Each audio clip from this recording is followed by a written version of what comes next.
All right. Hey, I want to welcome Justin Danhof, Esquire, Director of Free Enterprise Project and the National Center for Public Policy Research. Welcome. Thanks, Greg. I think you need to work a little bit harder, though. It seems I'm like a you're slacking. slacker. I know. I am such a slacker. I'll do better next time. Thank you. That was just a little bit of policy, free policy advice, right? Right. I appreciate that. So, Justin, corporations, and I want to start with this one. No Stutzman, okay? No Stutzman in Washington has their floral shop basically shut down by Ferguson, the Attorney General there, for simply saying, look, this part of your life is sacred to me as a Christian, and I can't participate in something that is sacred and of conscience. And I want to draw a line for you, and then I'm going to turn you loose here in just a second, I promise. The state of Washington, however, petitions a federal court, and federal jurors there in the state of Washington deemed that the state of Washington has constitutional rights that an individual who owns a business does not have available to them. Is that insane? It sounds like Lewis Carroll would have a plot for another book. It's a topsy-turvy world, right? Yeah. What's up is down. What we see in the realm of corporate America is a disturbing trend that speech that the dictator, right, decides, and the dictator can be a court, it can be a state court, it can be a federal court, but speech that is deemed off limits is now silenced. And that's in an individual level, it's at a corporate level, and it's pervasive. We can go a few years further back and take a look at the example at Mozilla. My gosh. If you run Firefox on your computer, anybody out there, that the company is called Mozilla. And their CEO had donated to Proposition 8 in California, which of course passed in California 3 times. And well, this couldn't stand. It was actually about 5 years later that his donation was uncovered, right. And it was a whopping $1,000 of his own money, which is, what is that? It's speech. It's free speech. Yep. But it wasn't free because it cost Brendan Eich his job. Yeah. Out came the pitchforks, out came the silver platters, demanded his head thereupon, and it was delivered by the board of directors. Well, after that, we got taking a look and said, how in the world can this happen in the United States of America? How can a CEO, let alone an hourly employee, lose their job based on their personal, political, policy, private beliefs, religious beliefs, or the like? And what it is there's a dearth in the law, believe it or not. About half of Americans live in a jurisdiction where there is some kind of legal protection, whether it's municipal or state-level law, that might protect you if your employer takes an adverse action against you because of your private personal politics. Some of those laws, however, are better than others. And half of Americans live in a jurisdiction where you have no such protection. Right. If you have a bumper sticker on your car that is political in nature, that your boss disagrees with you, you can be shown the pink slip that day for that reason. And you have no legal recourse. And there's cases all across the country of this happening. So not preferring government solutions, as we don't at the Free Enterprise Project, Sure. we started petitioning major corporations because they all have these employee handbooks, which Right. When you are let go from your job, you've got 2 sources. You've got state-level law, Right. and you've got your employment documents. Sure. And there's all these protections for LGBTQ, LMNOP in every corporate handbook, Right. but not for political practices, beliefs, and deeply held beliefs. And religion. So we petitioned corporate America and said, hey, got all these other protections. How about adding this in? How about saying that, yeah, on your private time, on your private Facebook page, we're not talking about people coming in and leafletting all their coworkers, Right, sure. but we're just talking about in your private personal life, why don't you protect those folks?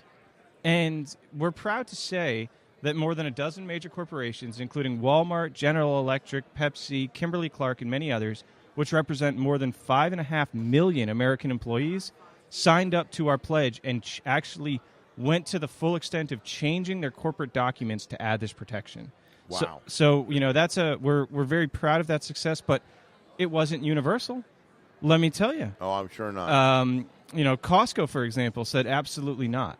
We're no. Starbucks, no. Shocker, right? That Yeah. Starbucks would say no. No shock there. And No shock so, there. What about Facebook? We haven't petitioned Facebook yet, but I think we know the answer to that question. Well, I'll tell you, they censored me this week. I don't want to take it away from what we're talking about, but they censored me this week. They cut out one of my videos, and they turned off my ad account. Now they just turned my ad account back on because I wrote to them and I said, if I'm not mistaken, you took away this because I was exposing sex slave trade. And you cut off my ad account for exposing sex slave trade. So I can only assume that you're in favor of it. I wish I could say that I'm shocked, and it's an aside, but it's a good aside to go to because one thing I do at the Free Enterprise Project is I go and I actually confront CEOs right at their shareholder meetings on these topics, and we bring up Facebook. Last year, conservatives across the spectrum were up in arms. Rightfully so, over the censorship and the bias that Facebook imposes on conservatives. Right. Well, here's the problem. I went to the shareholder meeting. I confronted Mark Zuckerberg, not to make a height joke, but all 5'1" of him. And I was the only one in the room to bring up the conservative bias issue. Not one other shareholder decided to come and confront Facebook over what they had done, and that's part of the problem. Yeah, nobody says anything. There's liberals in the room pushing them on environmental issues, on social issues, on all these other issues. There's liberals, and they're out front. They're protesting Facebook. I'm the only free market, conservative, religious-minded individual in there talking to them. So if you have these feelings, don't sit behind a keyboard. Get out and be active. Or get on the radio and yell about it. And get other people to go do it for you. If you can. I mean, I don't know. It's a thought. Anyway. I like it. So, yeah. Justin, it's interesting. I just want to point to just something that came up that I just heard about. You know that Mark Zuckerberg in January made a statement that he had refound his Jewish faith. Okay. And he was working to bring his wife and his kids into that. And here is what I understand the internal response has been. Talk about Brandon Eich. Do you know there is a move at the board level at Facebook to now run him out? Whoa. No, that was news to me. There is apparently a move at the board level to run Zuckerberg out because, and I'm sure, I mean, come on. It's obviously directly related to the fact that Mark Zuckerberg has said, my faith and my religion are. He put out a Happy New Year on his Facebook, and on it says, I have rediscovered my faith, and it's very important to me, and Happy Hanukkah. Wow, and it's not surprising. The corporate culture when it comes to religious freedom is really quite disturbing in the United States, and it's another, as you and I talked before I came on the air, it's an issue that's of great importance, but we seem to be losing lots and lots of battles on that front. And I will say this, though. I have put shareholder proposals in front of some of the major corporations that have worked against religious freedom at the state level, including in Georgia, Indiana, and Arkansas.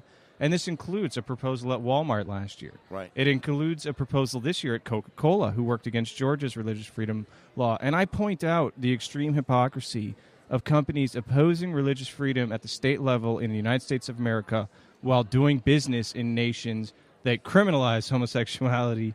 And so I point out the hypocrisy, and to date, not a single company that I have confronted at this high level of a shareholder resolution on their proxy statement has defended their action. Because there's no defense. There's no defense. There's no defense. So it just goes to show we need to call them out on it more and more. I just want to say this because we're going to be cutting off here in just a moment, and because we're just that busy. But also, we are going to get you back on. We'll work with Judy. We'll get a longer segment. But here's what I want to say, and I believe this in the name of Jesus Christ, that you are going to have greater favor this year, more open doors, and more opportunities to stand before kings, because that's what we've been told is going to happen. He said he's going to set us before kings, and I believe that's going to happen. And the tie-in between religious freedom and the ability for us to practice our faith, and how corporations, soulless entities, talk about a demonic thing, right? Soulless entities are being used to cut that off. We're going to break that this year. I sure hope so. We're gonna make a big dent in it anyway. Thanks. I thank you for all that you're doing. I Thanks, really Pastor do. Greg. God bless you, man.